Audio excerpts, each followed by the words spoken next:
அண்ணா பல்கலைக்கழக வழக்குல 30 ஆண்டு சிறை தண்டனை வழங்கப்பட்டிருக்கு, 90,000 அபராதம் வழங்கப்பட்டிருக்கு. எப்படி பாக்குறீங்க?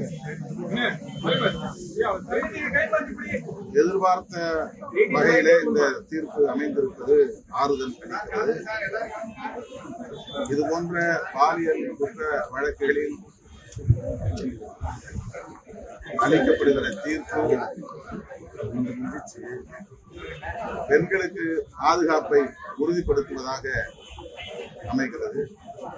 அண்மையிலே பொள்ளாச்சி பாலியல் கூட்டு வன்புணர்வு வழக்கில் நீதிமன்றம் அளித்த தீர்ப்பும், இப்போது அண்ணா பல்கலைக்கழக வளாகத்தில் நடந்த பாலியல்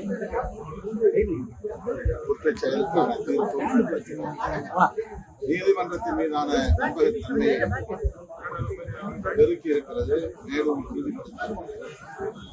அந்த வகையிலே நான் இந்த தீர்ப்பை சார் இப்ப ஆதவ அர்ஜுனும் புஷ்யானந்தும் ஒரு பெரிய கட்சி தலைவரை ஒருமையில பேசுறாங்க, அது எப்படி சார் பாக்குறீங்க? பதிவிட்டிருப்பதாக பார்த்தேன்.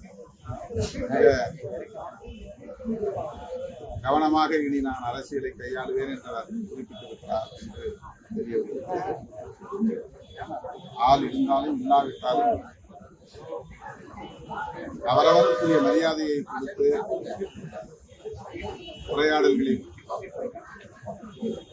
அவர்களை மதிப்பது அனைவருக்கும் நல்லது, பொது வாழ்வில் இருப்பவர்களுக்கு கூடுதலாக நல்லது. சார், இளையராஜா சார் தேசிய மாநில நிறைய வாங்கிட்டாங்க.